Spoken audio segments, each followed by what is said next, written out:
अवधूत चिंतन श्री गुरुदेव दत्त. सर्व स्वामी भक्तांवर स्वामींची कृपा कायम असावी ही स्वामींचरणी प्रार्थना. स्वामी संदेश सांगण्याचा उद्देश फक्त हा आहे, तुमच्या हरवलेल्या मनाला परत एकदा उभे करणे. दुःखी माणसात धैर्य, आधार, दिलासा देऊन त्याच्या हक्कावरील हरवलेला हक्क पुन्हा निर्माण करणे व त्याला स्वामींच्या सानिध्यात घेऊन येणे, हे सगळ्यात मोठी सेवा आहे. ज्यांना स्वामी संदेश आवडतात, कृपया फक्त त्याच लोकांनी स्वामी संदेश ऐकावा. आवडला तर लाईक करा, शेअर करा आणि सबस्क्राईब करायला विसरू नका. चला तर मग ऐकूया आजचे स्वामी संदेश आणि स्वामींचे दिव्य मार्गदर्शन. आज दिवस कितीही वाईट असेल, जर तुझी नियुक्ती चांगली आहे, सगळ्या गोष्टी चांगल्या वृत्तीने समोर जात आहे, प्रामाणिकपणे सर्व काही करत आहे, तुझे कर्म जर स्वच्छ आहे, तर मी तुझे कधीच वाईट होऊ देणार नाही. माझ्यावर विश्वास ठेव, भिवू नकोस, मी तुझ्या पाठीशी आहे. गुरुचरणाकडे वळण्यासाठी दिव्य गतीही लागतेच. नशिबाने मिळालेल्या सर्व गोष्टी टिकतातच असं नाही, त्या टिकवण्यासाठी आशीर्वादांची गरज असते. हे परमेश्वरी सूत्र सामान्य लोकांना कळत नाही. गुरु पाठीशी असल्यावर ते आपल्याला सावध करतात, ते कुठे चुकत आहे हे सांगतात. आपण फक्त नावेत बसायचं, नाव चालवण्याचा प्रयत्न करायचा नाही. नावेत बसल्यावर किनारी पोचवण्याचे काम नाववाल्याचं असतं. तसेच आपण फक्त आपल्या गुरुचे चरण धरून राहायचं, ते आपल्याला आयुष्याच्या नावेत किनाऱ्याला पोचवतील. गुरुसेवा करण्यास सोपी नाही. ते परीक्षा घेत असतात. ते परीक्षा घेत घेत शिष्याला तयार करत असतात. शिष्यात असलेले गुण ते जागृत करत असतात. ज्यावेळी आपल्या दैनंदिन जीवनात अडचणी आणि संकटांची वाढ होते, तेव्हा समजून घ्या की आपली सेवा महाराजांच्या चरणी रुजू झाली आहे व त्यांनी आपले प्रारब्ध मिटवण्याचे कार्य जलद गतीने सुरू केले आहे. जे होते तुमच्या आयुष्यात ते नक्कीच तुमच्या मनासारखे नाही, पण विश्वास ठेवा, स्वामी जे करतील ते तुमच्या चांगल्यासाठीच करतील. स्वामी म्हणतात, बाळा, आजपर्यंत किती वेळा मी तुला संयमाचे धडे दिले, पण तू त्यातून काहीही शिकला नाही. तुझ्या आयुष्यात जे काही घडतंय ते माझ्या नियोजनाचा भाग असतो. सर्व चांगलं होत असतानाही संयम असल्याने तू ती चूक पुन्हा करू नको, ज्यामुळे तुझ्याकडे जे आहे तेही तू गमावतोस. प्रत्येकाच्या आयुष्याचे वाटचालीचे नकाशे वेगवेगळे आहेत. आयुष्यात तेच तेच प्रश्न वारंवार येत असतील तर हे खुशाल समजा की स्वामी महाराज तुम्हाला या वारंवार येणाऱ्या प्रश्नाला निमित्त करून तुमच्या कुठल्या तरी प्रश्नाचे उत्तर देत आहेत. ते उत्तर समजून घ्या आणि त्यावर कार्य करा. वेळ सर्वांना सारखीच दिली जाते. ही वेळ क्षणामध्ये संपते. वेळेचा आदरात करा. जी व्यक्ती वेळेचा आदर करते तिला यश आणि आरोग्य मिळते. समस्येवर वैतागून चिडून चर्चा करण्यापेक्षा जर समाधान शोधायचे ठरवलं तर समस्येवर उपाय सापडू शकतो. चांगल्या माणसांवर एवढा विश्वास ठेवा जेवढा आपण आजारपणात औषधांवर ठेवतो. स्वतःच्या मनावर इतका ताबा ठेवा की परिस्थिती कितीही वाईट असली तरी नेहमी स्वतःबद्दल आणि इतरांबद्दल चांगलाच विचार करता आला पाहिजे. कोणालाही न दुखावता जगणं याच्या इतकं सुंदर कर्म जगात दुसरे कोणतेही नाही. आणि ज्याला हे कळलं त्याला वेगळे पुण्य करण्याची गरज नाही. राग नावाचे शस्त्र जो घेऊन फिरत आहे, तुमच्यापैकी निम्म्या लोकांचे दुःख तेच आहे की माणसाने बाह्य घटनेला स्वतःशी कितपत जुळवून घ्यायचे हे तंत्र आहे आणि ते तुम्हाला समजलं पाहिजे. नदीचे पाणी गोड असते कारण ती सदैव देत असते. समुद्राचे पाणी खारट असते कारण तो सदैव घेत असतो. गटारातील पाणी दूषित असते कारण ते थांबलेले असते.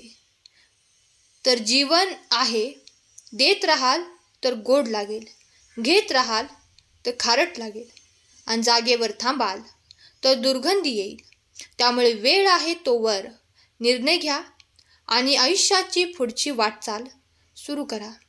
तुमच्यावर स्वामी कृपा असावी. पूर्वजन्माची अर्धवट राहिलेली सेवा या जन्मात पूर्ण करण्याची संधी स्वामींनी दिली आहे. कोण कोणत्या कुळात जन्माला आला त्यापेक्षा तुम्ही स्वामी सेवक म्हणून जन्माला आलात हेच परम भाग्य आहे. म्हणून आपण सर्वांनी कुठल्याही प्रकारे मनामध्ये राग, द्वेष किंवा क्रोध ठेवायचा नाही.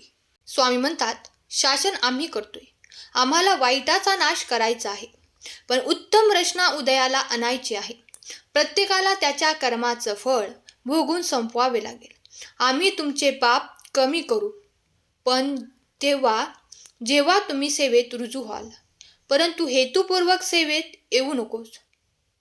सारखं सारखं हेच पाहिजे तेच पाहिजे म्हणून सेवा करू नकोस. तुझे भाव तू येण्या अगोदर आमच्यापर्यंत पोचतात. तुझं मन आमच्या सेवेत एक निर्मळ झरा वाहिल्याप्रमाणे शुद्धतेत खरे बनव. मग तू आमचा होशील. रिकामा वेळ मिळाल्यावर तू शिल्लक गोष्टीबद्दल विचार करण्यात वेळ वाया घालवू नकोस. साधना करायला कधीही आळस करू नको. नामाचा उपयोग व्यवहारासाठी करू शकतोस. नाम स्वार्थासाठी नसावे. माझ्या हातून होणार नाही, मला करता येणार नाही असं कधी म्हणू नये. साधना करत असताना लोक आपल्याबद्दल काय विचार करतात याचा विचार करू नये. दुसऱ्या सेवेपर्यंत आपले मत देऊ नये. त्यांना वाईट म्हणू नका. स्वतःबद्दल फार बोलू नका. अहंकाराच्या आहारी जाऊ नका. कोणीही तुला कितीही दुःख देण्याचा प्रयत्न करू दे, कितीही त्रास देऊ दे, शेवटी त्याची गाठ माझ्याशी आहे हे फक्त लक्षात ठेव. तू फक्त नामस्मरण कर. तुझ्या शक्तीचा उपयोग नेहमी शहाणपणाने कर. क्रोधाच्या मार्गाने ते वाया जाते. स्वामी म्हणतात, संकटात असताना आधार शोधू नका. विघ्न किंवा संकट म्हणजे आयुष्यात जगण्यासाठी एक संधी दिली आहे असं समजा. प्रवासात जर एखादा मोठा दगड वाटेत आला तर तिथे थांबू नका. त्या दगडावर उभे राहा आणि स्वतःची उंची वाढवा. रोजचा दिवस सारखा नसतो हे तुला कळायला हवं. आज जरी वाईट असला तरी उद्या नवीन असेल हे तुला समजायला हवं. आजचा दिवस भारी गेला तर उद्याचा काहीतरी वेगळा जाईल याचं भान तुला असायला हवं. सोन्याचा दिवस आज आहे, तू प्रसन्न आहेस. स्वामी बोलले ते पूर्ण होईलच, मग चिंता नको करू. स्वामी म्हणतात, जो दुसऱ्यांच्या बाबतीत वाईट विचार करतो त्याच्या आयुष्यात काय चांगलं घडणार? जसं पेराल तसंच उगवणार. दुसऱ्याच्या बाबतीत चांगला विचार करा म्हणजे तुमच्या आयुष्यात देखील सगळं चांगलंच होईल. स्वतःच्या स्वप्नांसाठी स्वतःला झटावं लागेल, कारण या जगात मदत करणारे काही वेळेनंतर उपकाराची भाषा बोलतात. चव गोड हवी असेल तर चटके सहन करावेच लागतील. वेळेच्या आधी आणि नशिबापेक्षा जास्त कोणालाही काही मिळत नाही. काळानुसार चाललं नाही तरीही चालेल, मात्र सत्यासोबत राहा. काळ तुमच्या मागे येईल. इतरांसाठी मनापासून प्रार्थना कर. तुला स्वतःसाठी काहीही मागायची गरज लागणार नाही. कोणतेही कार्य करण्यापूर्वी क्षणभर थांबा. त्याच्या परिणामांबद्दल विचार करा, त्यानंतरच सुरुवात करा. भाग्याच्या दरवाजात डोके आपटण्यापेक्षा कर्माचं वादळ निर्माण कर. दरवाजे आपोआप उघडे होतील. जर तुमची परिस्थिती खूप वाईट सुरू असेल, समजून जा तुमच्या आयुष्यात आता प्रगतीचा काळ जवळ आला आहे. हृदयातील मंदिरात अंधार असेल तर घरातल्या देवघरात दिवा लावून फायदा होणार नाही. तुझा आमच्यावर विश्वास आहे ना? तुझी प्रगती तुझ्या मर्जीवर नाही तर आमच्या मर्जीवर अवलंबून आहे. योग्य वेळ येऊ दे. जगात कुठलीही गोष्ट विनाकारण घडत नाही आणि जिथे तुझी सहनशक्ती संपेल तिथे मी असेल. श्री स्वामी समर्थ सर्वांवर कृपा कायम ठेवावी हीच स्वामींचरणी प्रार्थना. केलेली सेवा स्वामींचरणी अर्पण करते. आजचा हा संदेश शेवटपर्यंत ऐकल्याबद्दल धन्यवाद. श्री स्वामी समर्थ.